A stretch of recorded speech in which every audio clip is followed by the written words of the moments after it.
In 1924, Britain showcased Burma as a centerpiece of its empire at the Imperial Exhibition in London.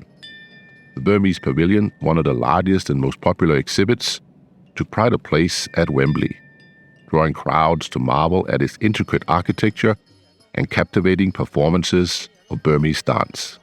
For many, it was a glimpse of a distant and exotic land, rich in culture and history.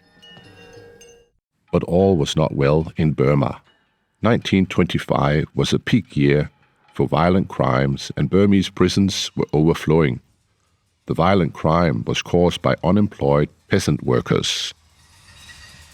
A big problem in dealing effectively with law and order was the rampant corruption among Burmese police and within the legal system.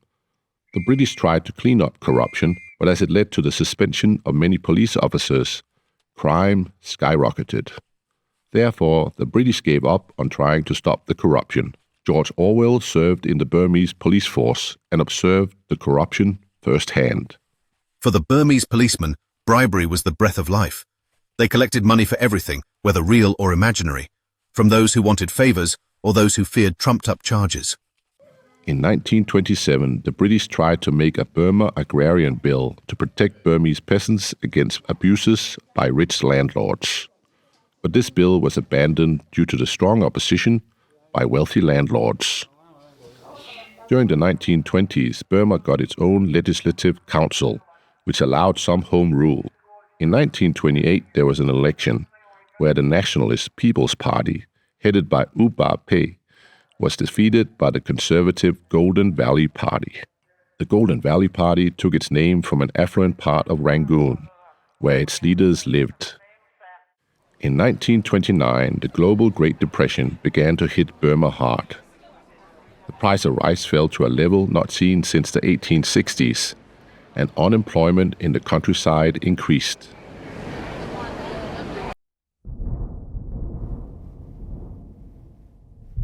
The Burmese blamed their hardship on the British, and in 1930, rebellion erupted.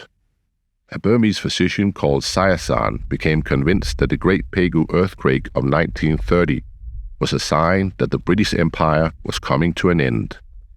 He rallied poor peasants to revolt against the British. The rebels were only armed with swords and sticks, so suffered heavy casualties at the hands of British forces.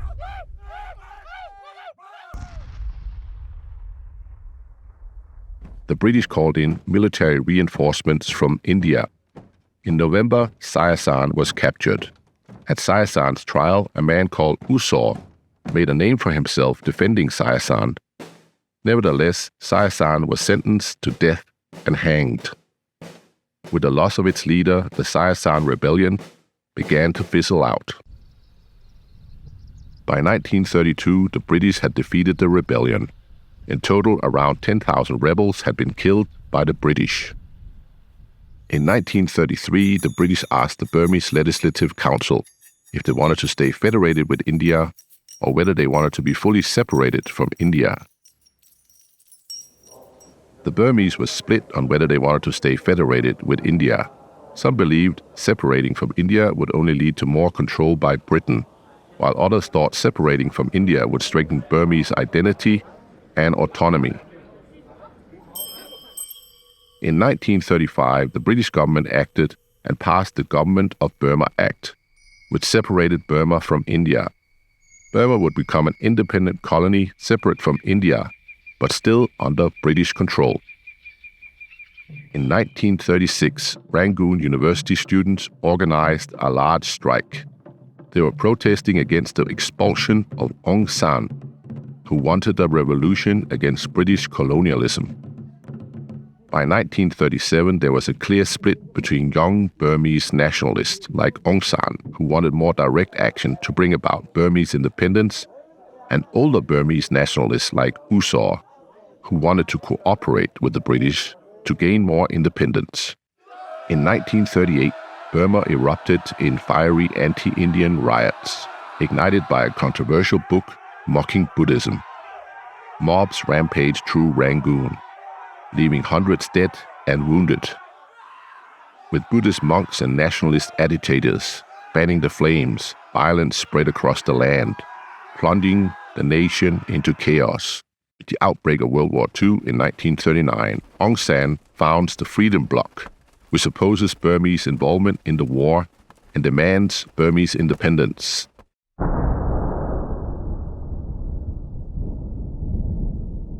In 1940, U Thaw became Prime Minister of Burma.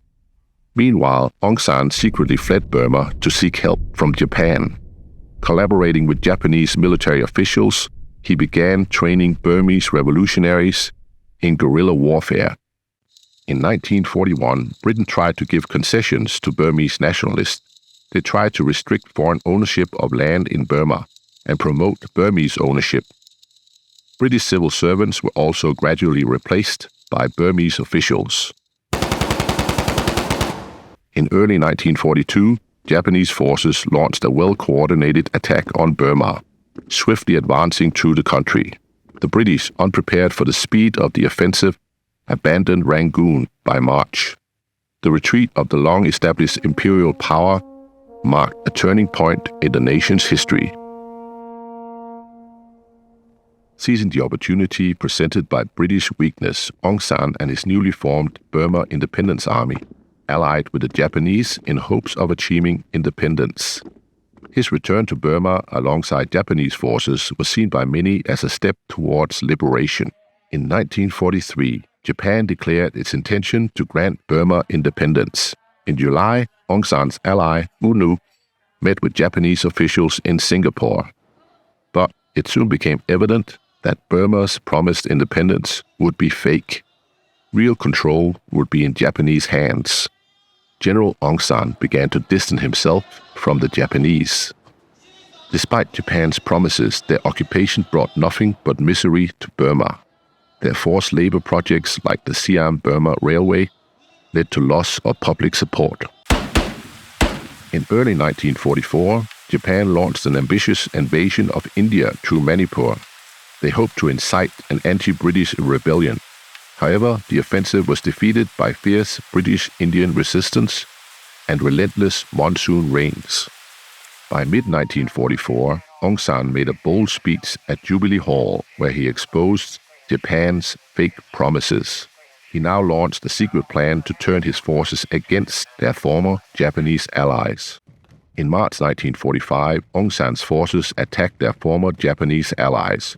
General Aung San coordinated a national uprising against the Japanese oppressors. At the same time, British forces launched an offensive to regain control of Burma. On May 5, 1945, British forces entered Rangoon to the welcome of the local population. With the defeat of Japanese forces, Aung San gained significant influence. The British began negotiations for Burma's future. Aung San was determined but patient as he began talks in London with the aim of getting full independence for Burma.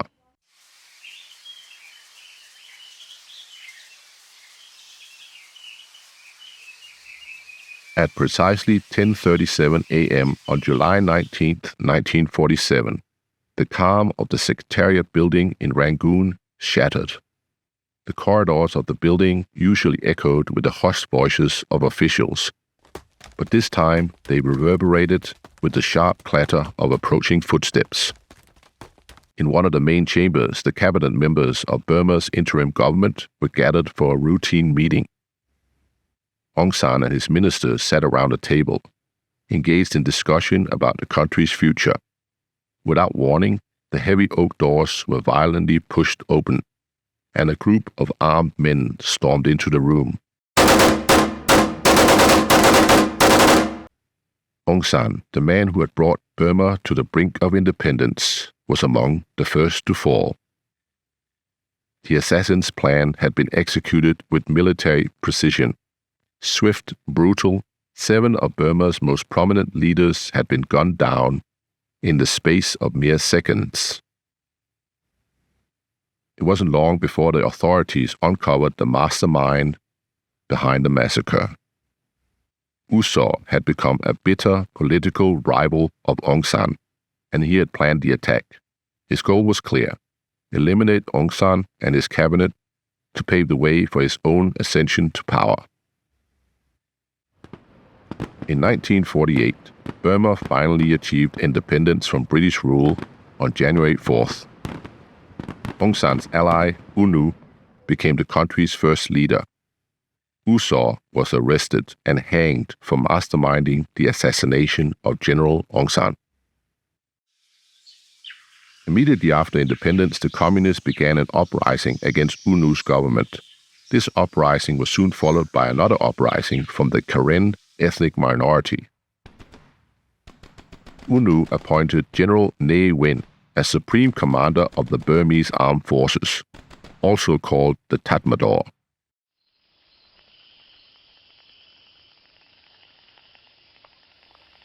In 1950, Burma faced a new problem.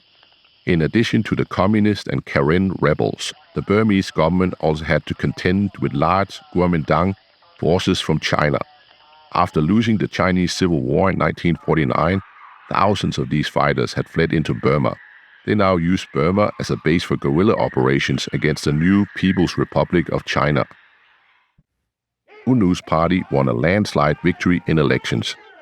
At the same time, the war against the Karen people intensified. The Karen were now supported by the KMT.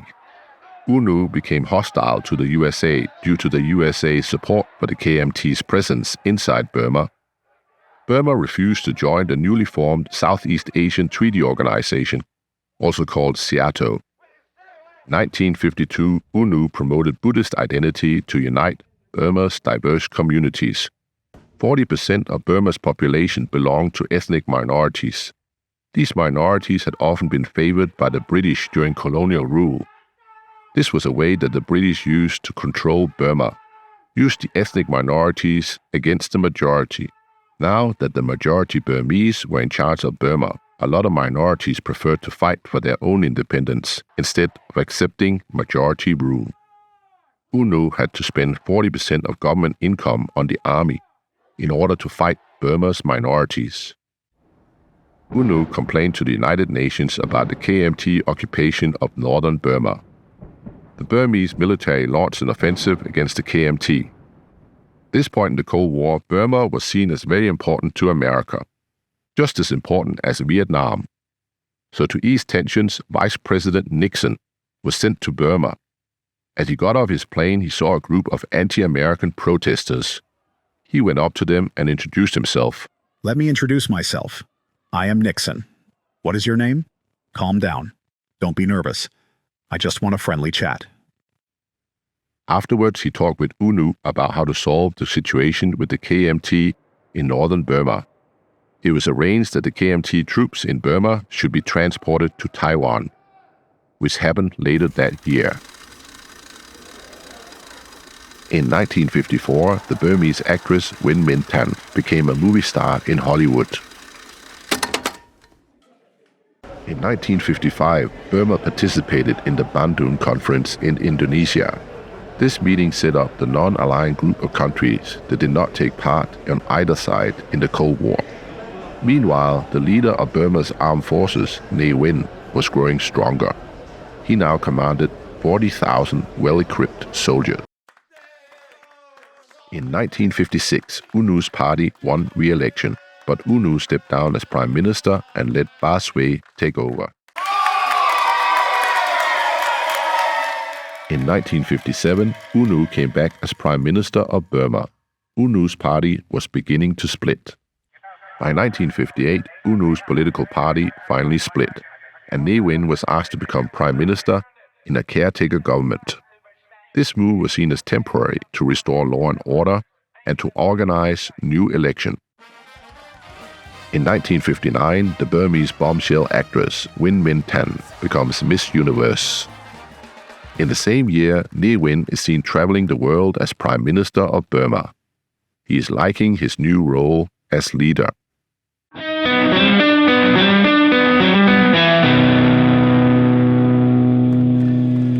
In 1960, Burma held new elections.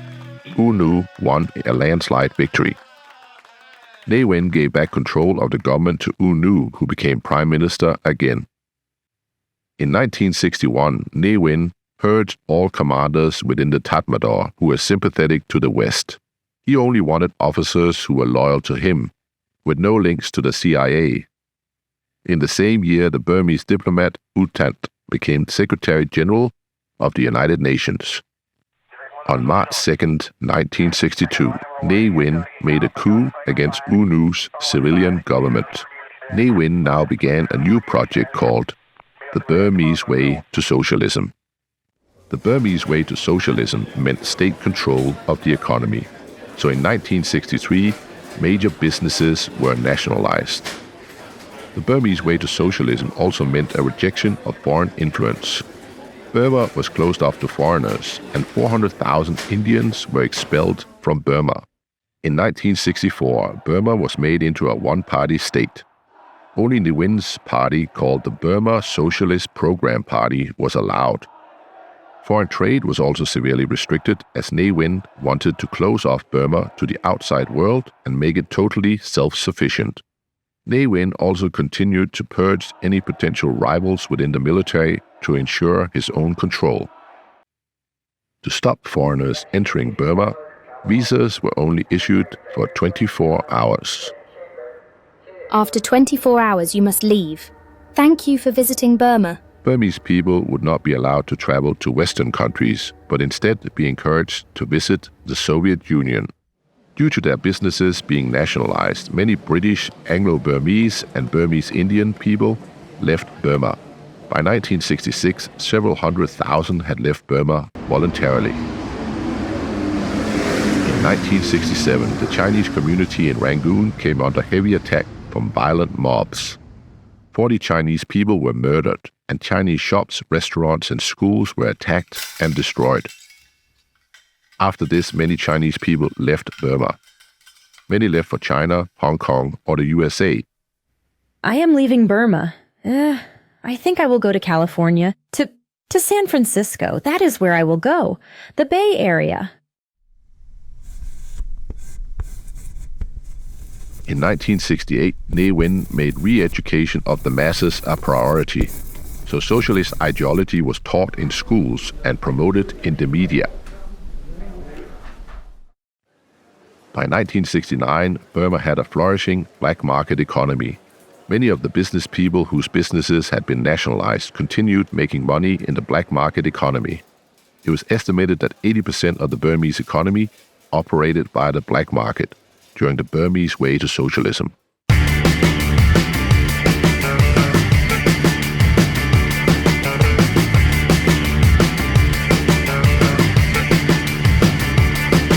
Burmese rice export had declined from almost 2 million tons in 1961 to just 300,000 tons in 1970. By 1971, Ne Win had to ask for international aid. Burma rejoined the World Bank to get loans. During the Burmese Road to Socialism period, the economy grew by just 1% per year, which was the weakest growth rate in Southeast Asia. On the other hand, rates of literacy grew from 60% to 80%, and life expectancy increased from an average age of 40 to 44. It also kept Burma out of the Cold War, which meant Burma did not have to experience devastating wars like Vietnam or Cambodia.